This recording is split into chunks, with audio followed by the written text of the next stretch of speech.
Everyone, welcome to Destiny Commerce Academy. Good morning all of you. जैसा कि आप सबको पता है कि हम कर रहे हैं बिजनेस फाइनेंस, और उसके अंदर आज जो अपना टॉपिक रहने वाला है वो कॉस्ट ऑफ कैपिटल रहने वाला है, और इसको हम 2 लेक्चर में करेंगे।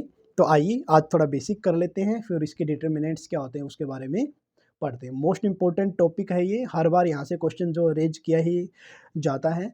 आइए पढ़ते हैं कॉस्ट ऑफ कैपिटल। एक एग्जाम्पल की हेल्प से करेंगे तो आपको ज़्यादा क्लैरिटी हो जाएगी। मान लें कि आपने एक एग्जाम्पल लिया है कि डेब्ट के रिगार्डिंग। डेब्ट आपको पता है कि डिवेंचर प्लस में बॉन्ड्स जो होते हैं दोनों का मिक्सचर होता है। तो इसने बोला कि अगर हम डेब्ट से पैसा लेते हैं 10% इंटरेस्ट पर, यानी कि कंपनी ने डेब्ट इश्यू कर दी और बदले में 10% इंटरेस्ट पर एनम जो डिवेंचर होल्डर है उनको पे करेगी। अगर हम आउटसाइडर से पैसा लेते हैं, डेब्ट से पैसा लेते हैं, लोन के रूप में कंपनी पैसा लेती है, तो बदले में ब्याज देना पड़ेगा। यानी कि डेब्ट से पैसा लिया तो डिवेंचर होल्डर को इंटरेस्ट देना पड़ेगा। अब कंपनी के पास 2 ऑब्लिगेशन हो गई। क्या ऑब्लिगेशन हो गई सर? एक तो टाइम पे इंटरेस्ट देना, और दूसरा उसकी प्रिंसिपल जो अमाउंट होती है मैच्योरिटी के टाइम वो वापस करना डिवेंचर होल्डर को। ठीक है। इसका मतलब क्या हो गया? इसका मतलब ये हो गया कि सर जो हमने रेजिंग किया है, जो डेब्ट को हमने लिया है वो फ्री में नहीं मिले हमें, बल्कि हमें कुछ कॉस्ट देनी पड़ेगी। क्या कॉस्ट देनी सर? इंटरेस्ट देना पड़ेगा। प्रिंसिपल तो अमाउंट वापस करनी ही करनी है, साथ में क्या देना पड़ेगा? इंटरेस्ट देना पड़ेगा। ठीक है। तो इस तरीके से हम क्या बोल सकते हैं कि सर डेब्ट से जो पैसा लिया जाता है उसका अच्छा पैसा क्यों लेगी कोई कंपनी पैसा इसलिए लेगी ताकि वो अपनी एसेट में पैसा लगा सके, खासकर कैपिटल एसेट के अंदर पैसा लगा सके। कहाँ पर पैसा लगा सके? कैपिटल एसेट लाइक मशीनरी खरीद ली, बिल्डिंग खरीद लिया, नया प्लांट लगा दिया, फर्नीचर खरीद लिया। यानी कि कैपिटल एसेट्स में पैसा लगाने के लिए कंपनी को पैसा चाहिए। यानी कैपिटल एसेट यानी लॉन्ग टर्म में पैसा लगाना है।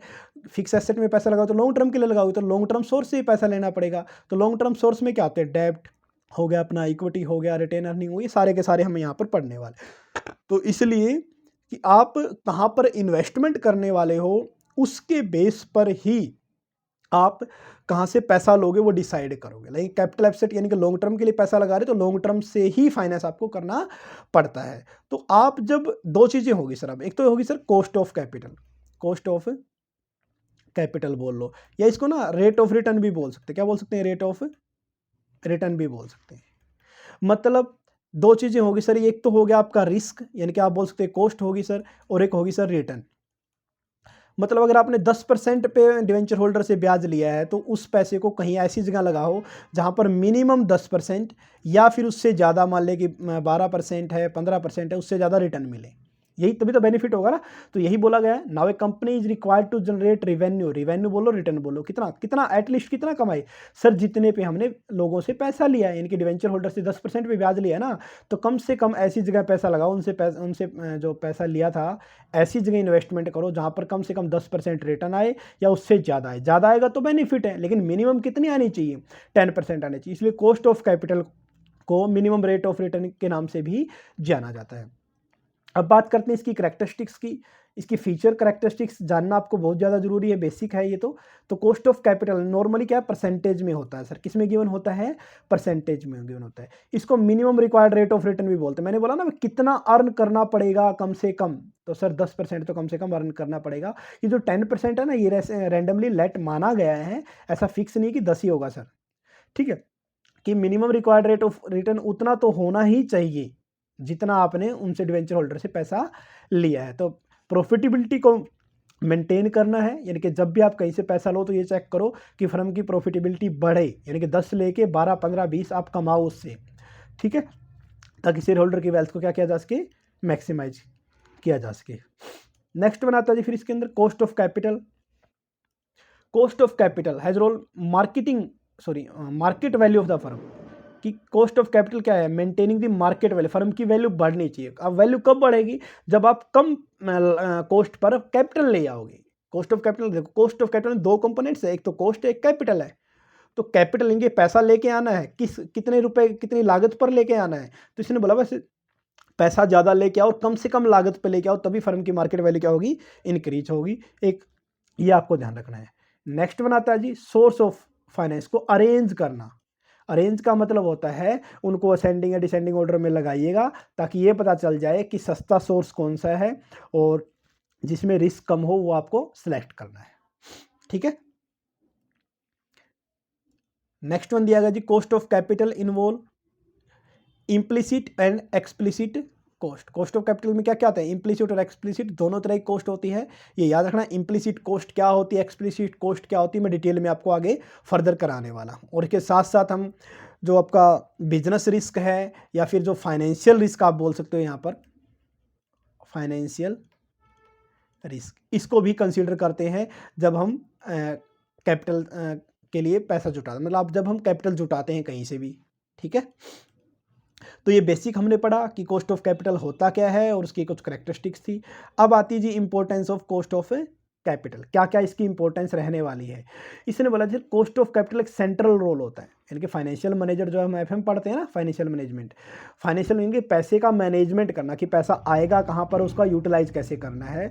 तो उस पॉइंट ऑफ व्यू से कॉस्ट ऑफ कैपिटल की आपको नीड पड़ती ही पड़ती है, ठीक है।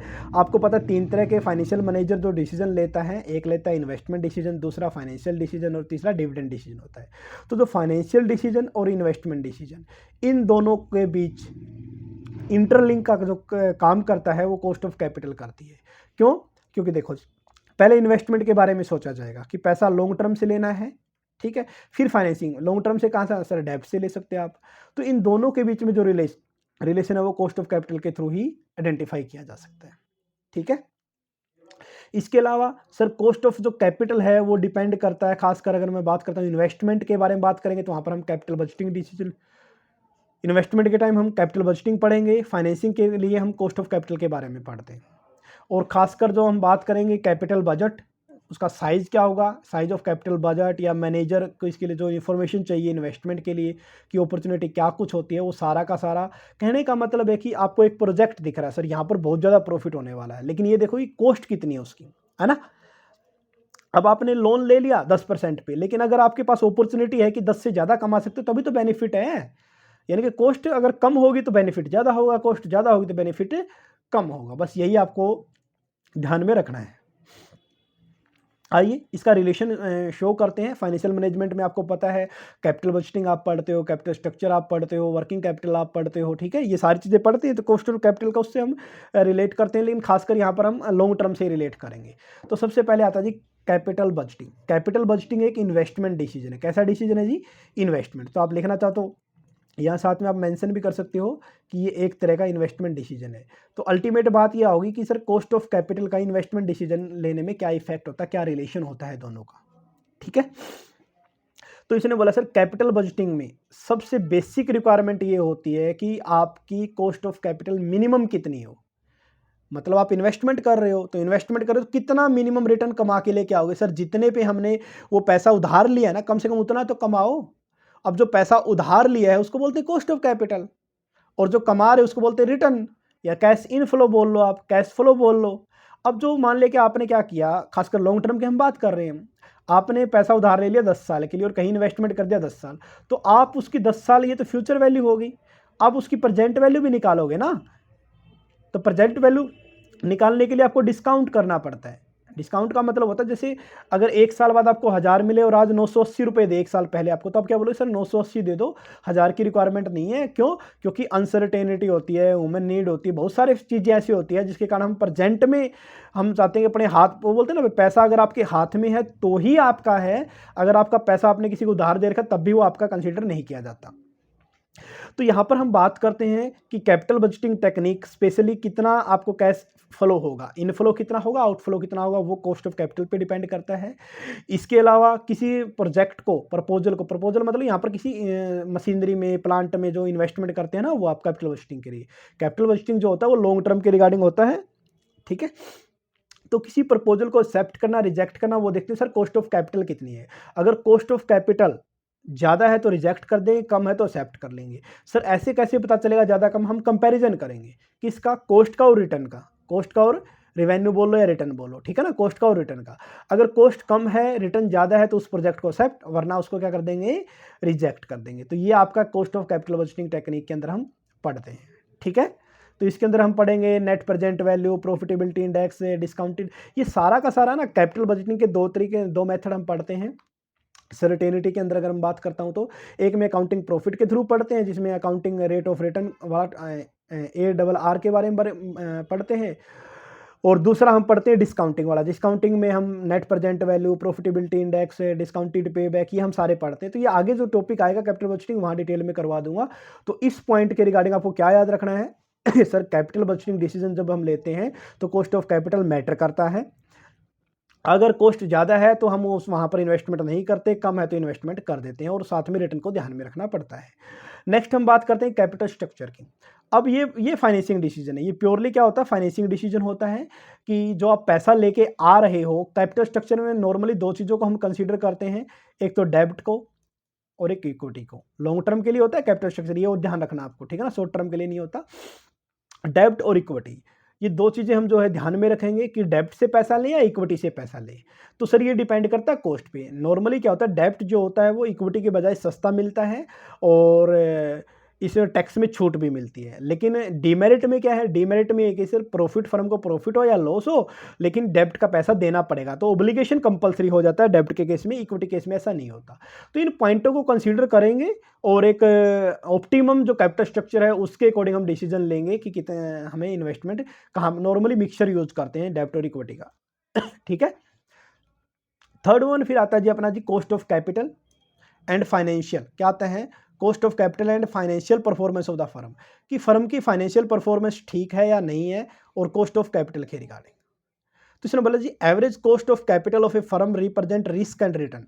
क्या आता है, risk and return of the firm, कि फर्म के अंदर रिस्क क्या है और रिटर्न क्या है, आप ऐसे बोल सकते हो, ठीक है।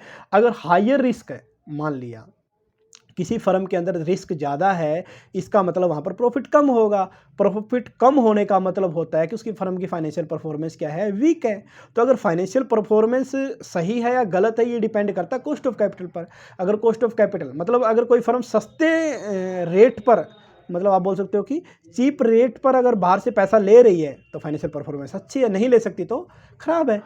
फिर आता है जी कॉस्ट ऑफ कैपिटल और फाइनेंशियल डिसीजन के रिगार्डिंग अगर हम बात करेंगे तो फाइनेंशियल डिसीजन अभी पढ़ के आए कि सर सोर्स ऑफ फाइनेंस, पैसा आएगा कहाँ से। तो long term source of finance की अगर मैं बात करता हूँ तो इसके अंदर रिटेन अर्निंग आता है, ठीक है, कि आपने पैसा, डेब्ट आता है, इक्विटी आता है, या डिविडेंड पॉलिसी आता है, इसके अंदर कैपिटलाइजेशन आता है, प्रॉफिट आता है, इन चीज़ों को हम इंक्लूड करते हैं, ठीक है। इसके अलावा अगर मैं बात करता हूँ फाइनेंशियल डिसीजन कोई फाइनेंशियल डिसीजन में क्या क्या आता है, कॉस्ट ऑफ कैपिटल आता है फाइनेंशियल डिसीजन में, ठीक है, कैपिटल स्ट्रक्चर आता है फाइनेंशियल डिसीजन में, लिवरेज आता है फाइनेंशियल डिसीजन में, ठीक है। सारे फाइनेंशियल डिसीजन के पार्ट मैं आपको बता रहा हूँ। तो इसने बोला कि सर कॉस्ट ऑफ कैपिटल में बिजनेस रिस्क और फाइनेंशियल रिस्क दोनों इंक्लूड होते हैं। अभी बिजनेस रिस्क क्या होता है, फाइनेंशियल रिस्क क्या होता है, ये मैं आपको एंड में करवा दूंगा, बता दूंगा कि होता क्या है, तो वहाँ से आपका कर लोगे आप, ठीक है, क्योंकि आगे भी इसमें आने वाला है थोड़ा कंसेप्ट, तो वहाँ पर हम इसको थोड़ा डिटेल में कर लेंगे, ठीक है। तो इसने बोला सर कॉस्ट ऑफ कैपिटल में हमें बिजनेस रिस्क और फाइनेंशियल रिस्क दोनों के बारे में कंसीडर करना पड़ता है, साथ के साथ टाइम वैल्यू ऑफ मनी को भी कंसीडर करना पड़ता है। Time value of money means sir future में आप पैसा कमाओगे, मतलब आपने क्या किया, लॉन्ग टर्म सोर्स से पैसा लिया और 10 साल 5 साल 20 साल के लिए कहीं इन्वेस्ट कर दिया। अब इन्वेस्ट कर दिया तो सर वो तो 20 साल बाद तक रिटर्न आएगी। तो आज अगर उस रिटर्न को मैं काउंट करूँ तो उसकी प्रेजेंट वैल्यू क्या है, तो उसको डिस्काउंट करना पड़ता है। मतलब अगर कोई आपको, मैंने बोला था कोई आपको अगर फ्यूचर में ये बोले कि 1 साल बाद 1000 रुपये दूंगा 2025 के अंदर, तो आप बोलते नहीं भाई 2024 के अंदर है ना, मेरे को 950 रुपये दे दो, मैं इससे सेटिस्फाई हूँ। तो इसको क्या किया हमने, 50 रुपये जो छोड़ दिया ना, जो डिस्काउंट किया, इसको बोलते हैं टाइम वैल्यू ऑफ मनी, कि पैसे की वैल्यू समय के साथ साथ कम होती जाती है। मतलब आज जो 950 रुपये में जो आप सामान लेके आ जाओगे, 1 साल बाद में वो 950 में नहीं आएगा बल्कि 1000 रुपये में आएगा। तो रुपये ने क्या किया, अपनी वैल्यू खो दी है, ठीक है। तो फाइनेंशियल डिसीजन आप बोल सकते हो कि पैसा कहाँ से लें, वो भी डिपेंड कर सकता है, उनके अलग अलग सोर्स की कॉस्ट क्या है, बस सिंपल। इसके बाद आता है next one, cost of capital का और एक्सटर्नल यूजर का। इसने बोला कि जो एक्सटर्नल यूजर होते हैं एक्सटर्नल यूजर में क्या क्या आता है, लाइक पोटेंशियल इन्वेस्टर आते हैं, बैंकिंग इंस्टीट्यूशन आते हैं, शॉर्ट टर्म लैंडर आते हैं, क्रेडिटर आते हैं। ये सारे के सारे क्या है, ये सारे के सारे सर एक्सटर्नल यूजर है। तो सर क्या इंटरनल यूजर को जरूरत नहीं पड़ती, बिल्कुल पड़ती सर। मैनेजमेंट जो होता है, मैनेजर होता है, एम्प्लॉयज होते हैं, सबको जरूरत पड़ती है।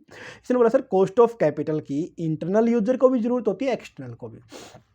एक्सटर्नल को यहाँ पर एक्सप्लेन ज़्यादा किया गया है। इसने बोला कि जहाँ पर जिस भी सोर्स से, ठीक है, लाइक अगर potential investor, banking institution, short term lender, creditor इनको लगता है कि जो ये फर्म है, मान लें कि फर्म है ABC, इनको लगता है कि सर इसकी क्रेडिट वर्थिनेस अच्छी है, इसको ईजिली पैसा मिल जाएगा क्योंकि इसको कम रेट पर भी ब्याज पैसा मिल जाएगा, तो क्या करेंगे, ये कम रेट पर इसको ब्याज दे देंगे, जो भी एक्सटर्नल है इसमें पैसा इन्वेस्ट कर देंगे। लेकिन अगर लगता नहीं, वही बात होगी ना भाई, आप मान लें किसी एक वैसा व्यक्ति है, सज्जन पुरुष, जिसके पास पहले से ही बहुत पैसा, अगर वो पैसा किसी से उधार लेता लोग उसको दे देंगे, उसको पता है भाई ये तो दे देगा, इसके पास तो है। लेकिन कोई ऐसा बेचारा कंगाल सा व्यक्ति है, उसको कोई लोग पैसा नहीं देंगे, उसको पता है भी ये वापस नहीं कर पाएगा। तो इसलिए फर्म को देखा जाता है, जो फर्म कम लागत पर कॉस्ट ऑफ कैपिटल इंक्रीज कर पाती है, इसलिए वहाँ पर जो एक्सटर्नल यूजर है वो भी ज़्यादा बिलीव करते हैं। ठीक है, एक इन्वेस्टर है, जो एक लैंडर मान लो जो पैसे देगा, वो क्या देगा, वो ही देखेगा भाई इसका पैसा डूबेगा तो नहीं। फिर आता है जी components of cost of capital. अब जैसे कॉस्ट ऑफ कैपिटल, तो कैपिटल और कॉस्ट के बारे में पढ़ते हैं, तो दो कंपोनेंट्स हो गए सर अपने, एक अपना कॉस्ट हो गया, एक अपना कैपिटल हो गया। ठीक है, इन दोनों को कॉम्बिनेशन को ही कॉस्ट ऑफ कैपिटल बोला जाता है, और इसका एक डायग्राम दिया गया है, तो आप वहाँ से थोड़ा इसको अच्छे से जान पाओगे।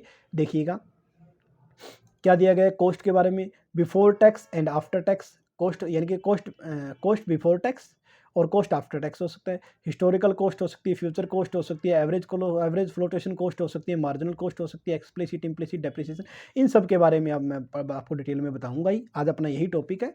और फिर कैपिटल में पैसा या तो इंटरनली ला सकते हैं या फिर एक्सटर्नली ला सकते हैं। इंटरनली में रिटेन अर्निंग, जो प्रॉफिट है, जो आपका अनडिस्ट्रीब्यूटेड प्रॉफिट है जो बचा हुआ है, उसके बारे में बात कर रहे हैं। और या फिर depreciation as a source of fund, depreciation का जो पैसा है ना ब्लॉक में, आप डेप्रिसिएशन लगाते हो आप एसेट में, सर पहली साल जो एसेट थी वो 1 लाख रुपए की थी, फिर 10 साल बाद में वो 10,000 की होगी सर, तो 90,000 कहाँ गया, अगर कहीं नहीं गया भाई, बिजनेस के अंदर रखा हुआ है वो अलग से। जब ये एसेट की वैल्यू जीरो हो जाएगी या खत्म हो जाएगी, जब ये एब्सोल्यूशन हो जाएगा, इसका अप्रचलन हो जाएगी, तब नई एसेट लाएंगे, तब ये पैसा यूज कर लेंगे। तो ये पैसे का यूज करना, ये भी एक तरह का लॉन्ग टर्म सोर्स में आ जाता है, और इंटरनल फंड होता है। एक्सटर्नल में क्या क्या आता है, इक्विटी, प्रेफरेंस और डेब्ट के बारे में, यानी कि आपने सही सुना कि इक्विटी जो होता है वो एक्सटर्नल सोर्स ऑफ फंड है, ये याद रखना है, कहीं इसमें कंफ्यूज हो जाओ। अब बात करते हैं जी कंपोनेंट्स ऑफ कैपिटल, किसके बारे में बात करते हैं, components of capital. Capital components are fund that come from the investor. ठीक है, यानी कि कैपिटल कंपोनेंट्स में क्या, जो इन्वेस्टर कंपनी के अंदर पैसा लगाते हैं ना, तो उनके बारे में बात की है। 3 मेजर कंपोनेंट्स होते हैं, यानी कि पैसा आएगा कहाँ कहाँ से, वो हम पढ़ते हैं। सबसे पहला था 3 major components in the capital structure of the most, एक तो डेब्ट से पैसा आप ले सकते हो, प्रेफरेंस से पैसा ले सकते हो, और इक्विटी से पैसा ले सकते हो। ये आपने डायग्राम में देखा भी था, ऊपर देखिएगा, मैं आपको दोबारा दिखा देता हूँ। कंपोनेंट्स ऑफ कैपिटल में पहले कैपिटल को एक्सप्लेन किया गया, फिर कॉस्ट को एक्सप्लेन किया गया, तो कन्फ्यूज नहीं होना। तो इक्विटी, प्रेफरेंस और डेब्ट की अगर हम बात करते हैं तो ये वाला हो जाएगा। ठीक है, तो ये कंपोनेंट्स ऑफ कैपिटल के रिगार्डिंग दिया गया है। Although some firm can finance their operational totally, कुछ फर्में हैं जो सिर्फ इक्विटी से पैसा लेती है, लेकिन मोस्टली जो फर्म है उनको मिक्सर का यूज करना चाहिए। और ये तो एक्सटर्नल में आगे, इंटरनल में रिटेन अर्निंग का भी यूज किया जाता है, लेकिन रिटेन अर्निंग का यूज करते टाइम आपको देखना चाहिए कि शेयर होल्डर की वेल्थ बढ़े, तभी आप पैसे को रिटेन करो, वरना नहीं। इसी तरह डेप्रिसिएशन को भी हमें कंपोनेंट्स ऑफ कैपिटल के अंदर यूज करते हैं। अब कंपोनेंट्स ऑफ कैपिटल के बाद अगर मैं बात करता हूं तो आता है कंपोनेंट ऑफ कॉस्ट के बारे में बात करता हूं। अब बिफोर टैक्स हो सकती है, आफ्टर टैक्स हो सकती है। तो आपने 3 कंपोनेंट्स आपने पढ़े थे, डेब्ट पढ़ा था, इक्विटी पढ़ा था, प्रेफरेंस पढ़ा था। तो जो डेब्ट है ना, डेब्ट उसका टैक्स में बेनिफिट मिलता है, तो कॉस्ट ऑफ डेब्ट जो है इसको ध्यान में रखा जाता है, क्योंकि जो टैक्स का बेनिफिट है वो कॉस्ट ऑफ डेब्ट को होता है, यानी कि डेब्ट से अगर पैसा लोगे तो टैक्स का बेनिफिट मिलेगा, इक्विटी से पैसा लोगे तो डिविडेंड का बेनिफिट नहीं मिलता। कहने का मतलब होता है इक्विटी से पैसा लिया तो आफ्टर टैक्स देना पड़ता है, लेकिन डेब्ट का जो इंटरेस्ट देते हैं वो बिफोर टैक्स होता है। तो डेब्ट है तो आपका बिफोर टैक्स, और इक्विटी है तो आफ्टर टैक्स आपको पेमेंट करनी पड़ती है डिविडेंड की। ठीक है, इंटरेस्ट की पेमेंट बिफोर टैक्स होती है और डिविडेंड की पेमेंट आफ्टर टैक्स होती है। इसके बाद आता है हिस्टोरिकल कॉस्ट या फिर फ्यूचर कॉस्ट की अगर हम बात करते हैं। नॉर्मली इसने बोला कि जो भी हम फाइनेंशियल स्टेटमेंट वगैरह बनाते हैं, बैलेंस शीट प्रॉफिट, वो हिस्टोरिकल कॉस्ट बेस पे होता है। और जबकि फ्यूचर कॉस्ट क्या होती है, फ्यूचर कॉस्ट वो होती है, खासकर ये हिस्टोरिकल कॉस्ट पे ही बेस होती है। फ्यूचर कॉस्ट का मतलब एस्टिमेटेड कॉस्ट है सर। ठीक है, बस इतना ही, इतना ध्यान, नाम याद रखना आपको, फ्यूचर कॉस्ट क्या होती है, जो फ्यूचर के रिगार्डिंग जो आपने अनुमान लगाया है। ठीक है, मान लगे कोई डैम बना रहे हो तो आपको लगता है भी इस डैम में 10,000 करोड़ रुपए लगने के चांसेस, ये फ्यूचर कॉस्ट है। हिस्टोरिकल कॉस्ट क्या है सर, सेम ऐसा ही डैम बनाया था सर, तब 8,000 करोड़ लगे थे, तो वो हिस्टोरिकल कॉस्ट हो जाएगी। एवरेज या मार्जिनल या फ्लोटेशन कॉस्ट की अगर हम बात करते हैं तो एवरेज कॉस्ट क्या होती है, जैसे cost of equity, cost of डेब्ट, कॉस्ट ऑफ प्रेफरेंस, इन सबको जोड़ दोगे तो एवरेज आ जाएगा। ठीक है। Marginal additional source, additional cost of the raise additional fund के लिए, तो उसको मार्जिनल कॉस्ट बोलते हैं। फ्लोटेशन कॉस्ट क्या होती है, नॉर्मली फ्लोटेशन कॉस्ट जो कंपनी द्वारा बियर की जाती है जब नया प्रोस्पेक्टस इशू करते हैं। और प्रोस्पेक्टस इशू क्यों करेंगे जी, चाहे वो शेयर इशू करने हो चाहे डिवेंचर इशू करने हो, तभी प्रोस्पेक्टस इशू करते हैं, उसको फ्लोटेशन कॉस्ट बोलते हैं। ठीक है। नेक्स्ट बनाता जी अपना एक्सप्लिसिट कॉस्ट या इम्प्लिसिट कॉस्ट। एक्सप्लिसिट कॉस्ट को out of the pocket cost के नाम से भी जाना जाता है। लाइक अगर आपने कोई सीए रख लिया है, उस सीए को जो आप पैसे दे रहे हो तो एक्सटर्नल एक्सप्लिसिट कॉस्ट होगा। लेकिन अगर आप खुद सीईओ हो और आप खुद काम कर रहे हो, बल्कि आपने एक्सटर्नल पर्सन नहीं रखा, तो वो इम्प्लिसिट कॉस्ट होती है। ठीक है। इम्प्लिसिट कॉस्ट को अपॉर्चुनिटी कॉस्ट के नाम से भी जाना जाता है। ठीक है। तो इसको निकालने, एक्सप्लिसिट कॉस्ट निकालने का फॉर्मूला जो होता है, नेट कैश इनफ्लो, क्या आता है, net cash inflow at 0 point of time, net cash inflow आ जाएगा। फिर आता है कैश आउटफ्लो, क्या आ जाएगा, cash outflow in the different period, और फिर एक्सप्लिसिट। ये फॉर्मूला है, याद रहे तो ठीक है, ना रहे तो भी ज़्यादा इशू नहीं है इसको याद करने का, क्योंकि जो आपके आगे डिटर्मिनेंट्स ऑफ कॉस्ट आएंगे वो हम आगे पढ़ेंगे। इसके अलावा ये था आपका इम्प्लिसिट कॉस्ट, एक्सप्लिसिट कॉस्ट। फिर ये बोला रिटेन अर्निंग, रिटेन अर्निंग को भी हम इम्प्लिसिट कॉस्ट की तरह ही मान के चलते हैं। ठीक है। फिर आता है डेप्रिशिएशन, क्या आता है, डेप्रिशिएशन। तो डेप्रिशिएशन का जो पैसा आप यूज करोगे, अब डेप्रिसिएशन का पैसा तो बिजनेस के अंदर है, वो यूज करोगे अगर किसके लिए, कैपिटल एक्सपेंडिचर के लिए यूज करोगे, तो जिस पर्पज के लिए यूज कर रहे हो उसके अकॉर्डिंग डेप्रिसिएशन की कॉस्ट को काउंट किया जाता है। कॉस्ट ऑफ डेप्रिसिएशन डिपेंड करता है कि आप उस पैसे का यूज कहाँ कर रहे हो। तो cost of depreciation will be weighted average cost of capital before issuing new equity share. नए शेयर इशू करने से पहले जितनी कॉस्ट आती है वो सारे के सारे डेप्रिसिएशन को के रूप में मान ली जाती है। ठीक है। फिर आता है जी factor affecting cost of capital, sorry factor effecting financing cost. इसने बोला कि सर दो तरह के बिजनेस रिस्क होते हैं किसी भी कॉस्ट को, यानी कि कॉस्ट ऑफ कैपिटल मतलब होता है जब आप कैपिटल लाते हो तो कॉस्ट उसकी आती है, उस कॉस्ट में दो तरह की कॉस्ट आती है, बिजनेस कॉस्ट या फिर फाइनेंशियल कॉस्ट बोल सकते हैं, यानी बिजनेस रिस्क और फाइनेंशियल रिस्क के बारे में बात करते हैं। ठीक है।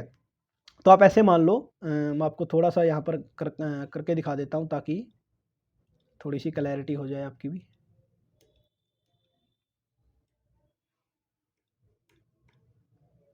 हाँ जी, देखिएगा, इसने बोला देखो पहले क्या आता है, sale minus variable cost, contribution minus fix cost, या आता है आपका EBIT। क्या जाता है, EBIT। ठीक है। मैं थोड़ा यहाँ लिख रहा हूँ अब, EBIT इसके नीचे लिखना आपको, तो EBIT में से हम इंटरेस्ट ऑन डेब्ट घटाते हैं, क्या घटाते हैं, इंटरेस्ट ऑन डेब्ट घटाते हैं। तो हमारे पास आता है EBT, आई घट गया ना, और इसके बाद आता है एट द रेट टैक्स घटाते हैं। देखो टैक्स से बिफोर टैक्स कॉस्ट क्या होती है, इंटरेस्ट ऑन डेब्ट, टैक्स घटा दिया तो अर्निंग बिफोर टैक्स था तो अर्निंग आफ्टर टैक्स हो जाए, क्या हो जाए, अर्निंग आफ्टर टैक्स।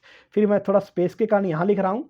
ठीक है। तो पहला पॉइंट ये बन गया, दूसरा पॉइंट ये बन गया आपका, तीसरा पॉइंट यहाँ पर आ जाएगा। तो मैंने लिखा अर्निंग आफ्टर टैक्स, इसमें से लेस करते हैं प्रेफरेंस को, अगर कोई डिविडेंड वगैरह देना है तो वो वाला लेस हो जाएगा, तो earning available to equity share holder आ जाएगा। डिवाइड कर देंगे number of equity share, number of equity share holder से, तो हमारे पास आ जाएगा EPS, क्या आ जाएगा, अर्निंग पर शेयर। तो आपने नोटिस किया हो तो टैक्स लगा तो यहां है, क्या है, टैक्स लगा तो यहां पर है, तो इससे पहले तो बिफोर टैक्स और इसके बाद आफ्टर टैक्स। तो डिवेंचर होल्डर को जो इंटरेस्ट तो बिफोर टैक्स घटाने से, टैक्स लगाने से पहले घटाना पड़ता है। ठीक है। तो आप समझ भी गए होगे ना, बिफोर टैक्स कॉस्ट और आफ्टर टैक्स कॉस्ट भी। तो इसको जो देखिए, अब यहां पर अगर हम बात करेंगे ये वाली सेल से लेकर और EBIT तक, ये इसको तो हम बोलते हैं बिजनेस रिस्क, क्या बोलते हैं, बिजनेस रिस्क बोलते हैं। ठीक है। और फिर EBIT से लेकर लास्ट तक EPS तक, यहाँ तक, ये दोनों सेगमेंट सेकंड और थर्ड, इन दोनों को जोड़ दे तो ये हमारे पास आता है फाइनेंशियल रिस्क। क्या आता है, फाइनेंशियल रिस्क, पैसे के रिगार्डिंग। ठीक है।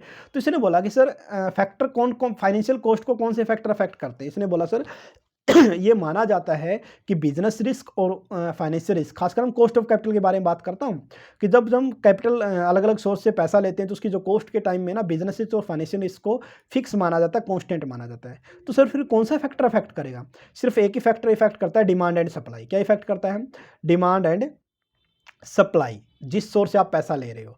अब एक चीज़ और नोटिस करनी है आपको, जैसे कि cost of equity plus cost of डेब्ट plus cost of retain earning, ठीक है, इन सब को मिला के ओवरऑल कॉस्ट बनती है। क्या बनती है? Overall cost. इसको केओ के नाम से भी जाना जाता है। Wait a minute,